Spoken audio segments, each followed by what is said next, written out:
ஏதோ தன்னை எம்ஜிஆர் நினைச்சுக்கிட்டு ஜெயலலிதா அம்மையார் மாதிரி நினைச்சுக்கிட்டு சவுண்ட் விடுறாரு. உங்க அப்பா பேரை சொல்லிதான் உனக்கே தெரியுது. உங்க அப்பாவுடைய அடையாளத்தை தான் நீ வாழ்ந்துட்டு இருக்கிற. அப்படித்தானே ஸ்டாலின் சொல்றார்.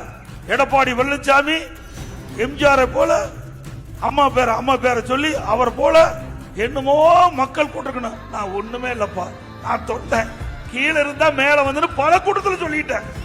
கீழே இங்க இருக்கின்றவரை போல எங்களுடைய தலைவர் பேச்சை கேட்டு படிப்படியா உயர்ந்து இங்க வந்திருக்கிறேன். நான் பல கூட்டத்தில் சொல்லியாச்சு. நான் தலைவர் என்று எப்போதுமே சொன்னது கிடையாது. எல்லா தொலைக்காட்சியில் நீங்க பாருங்க, பல்வேறு கூட்டத்தில் பேசிய பேச்செல்லாம் கேளுங்க. ஏன்னா அவரும் கேட்கறதுக்கும் எப்பவும் கேட்டதும் கிடையாது. அவரு மற்ற சொல்வதும் கேட்க மாட்டாரு, தனக்கும் கிடையாது. அது வேண்டாம், தப்பா போயிரு, வேண்டாம். அதிகம் பேசினா அவர் வேற விமர்சனம் பண்ணா நீ ஒருமையில பேசினான்னு சொல்லுவார்.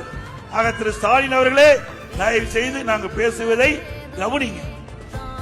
அது மட்டும் இல்ல, நீங்க வந்த பாதை வேற, நாங்க வந்த பாதை வேற. நீங்க வரும்போது உங்க அப்பா முதலமைச்சர் இருந்தாரு, உங்க அப்பா திமுக தலைவர் இருந்தாரு, அழகா சீட்டு கொடுத்தாரு.